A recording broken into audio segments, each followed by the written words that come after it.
और जो लोग पृथ्वी के नीचे रहते हैं वो सीधे कैसे खड़े रहते हैं? उन्हें तो नीचे गिर जाना चाहिए।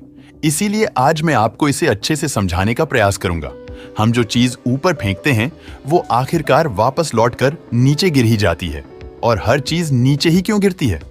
उस पर कौन इतनी फोर्स लगाता है कि वह अगर बहुत ऊपर भी चली जाए तब भी वापस नीचे ही गिर जाती है?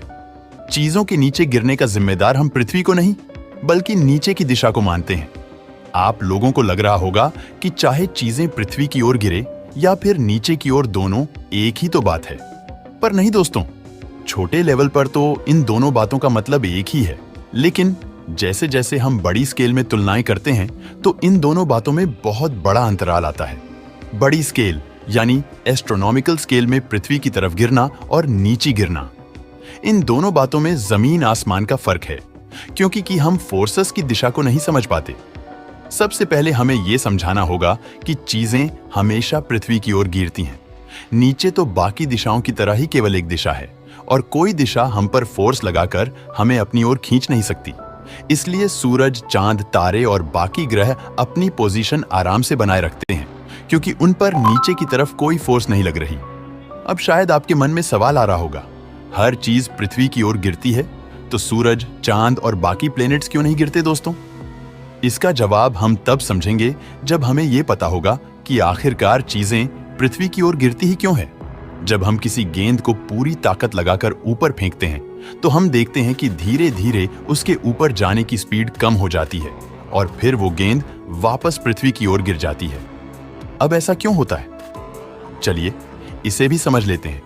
महान न्यूटन ने बताया था कि पूरे ब्रह्मांड में अगर कोई भी चीज स्थिर है तो वो स्थिर ही रहेंगी, और अगर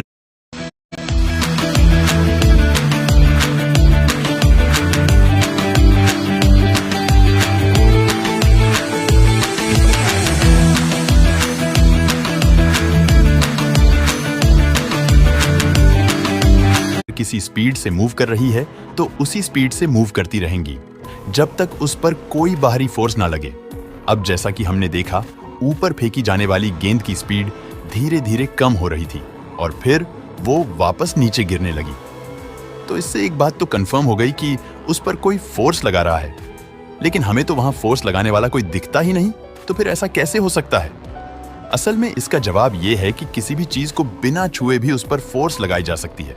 इस पर यकीन करना थोड़ा मुश्किल है, लेकिन ऐसा ही होता है। दोस्तों, फोर्सेस असल में दो तरह की होती हैं, नंबर 1 कॉन्टैक्ट फोर्स और number 2 non contact force.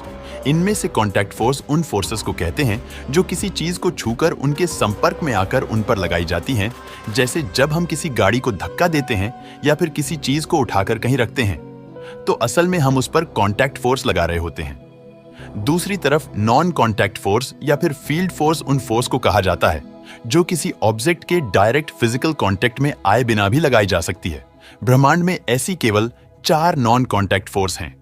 Number 1 strong nuclear, force number 2 weak nuclear, force number 3 electromagnetic, number 4 gravitational force. Electromagnetic के बारे में शायद आप जानते ही होंगे।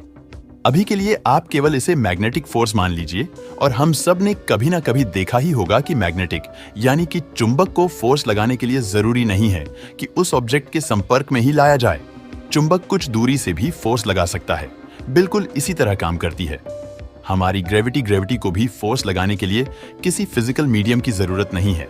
वैसे तो ग्रेविटी सबसे कमजोर फोर्स है, लेकिन इसका असर अरबों किलोमीटर दूर तक भी हो सकता है। यही कारण है कि ग्रेविटी हमारे पूरे ब्रह्मांड के स्ट्रक्चर के लिए जिम्मेदार है। सबसे पहले ये जान लेते हैं कि ग्रेविटी की इस ताकत के लिए जिम्मेदार कौन है। ग्रेविटी सीधे सीधे किसी ऑब्जेक्ट के मास पर निर्भर करती है। मास का मतलब होता है असल में किसी ऑब्जेक्ट में कितना मैटर मौजूद है। मास हर वक्त हर जगह एक ही रहता है। किसी दूसरे ग्रह या फिर अंतरिक्ष में भी जाने पर आपके मास में कोई प्रभाव नहीं पड़ेगा। दरअसल पृथ्वी जिस ताकत से आपको अपनी ओर खींचती है वही आपका वेट होता है। अब क्योंकि वेट पृथ्वी के खींचने की ताकत पर निर्भर रहता है, तो यदि आप किसी और ग्रह पर जाते हैं तो आपका वेट बदल जाएगा, और अंतरिक्ष में तो ये 0 हो जाता है क्योंकि वहां पर आप पर कोई फोर्स नहीं लगती। वेट और मास एक दूसरे से जुड़े हुए भी हैं। पूरी पृथ्वी का मास हमसे और आपसे करोड़ों गुना ज्यादा है, और इसलिए वो हम आप पर कोई फोर्स नहीं लगती। वेट और मांस एक दूसरे से जुड़े हुए भी हैं।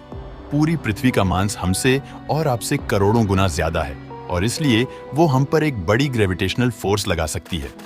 अब क्योंकि यह फोर्स हम पर हर वक्त लगता रहता है, इसलिए हम जब भी किसी चीज को ऊपर फेंकते हैं तो वह कुछ देर बाद वापस नीचे गिरी जाती है।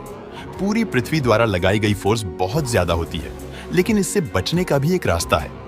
अगर हम किसी चीज को लगभग 12 किलोमीटर प्रति सेकंड की रफ्तार से फेंके तो वह पृथ्वी की ग्रेविटेशनल फील्ड को छोड़कर बाहर निकल जाएगी, यानी कि वह अंतरिक्ष में चली जाएगी। इसी तरह हमारे सूरज का मास भी पृथ्वी से लाखों गुना ज्यादा है और वो भी पृथ्वी को बिल्कुल उसी तरह खींचता है जिस तरह पृथ्वी हमें अपनी तरफ खींचती है। लेकिन अब आपके मन में एक सवाल होगा कि अगर ऐसा है तो पृथ्वी और बाकी ग्रह सूरज में गिरते क्यों नहीं?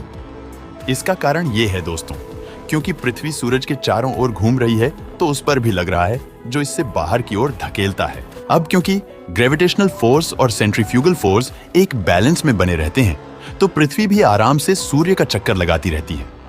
बिल्कुल यही पृथ्वी और चांद के केस में भी होता है।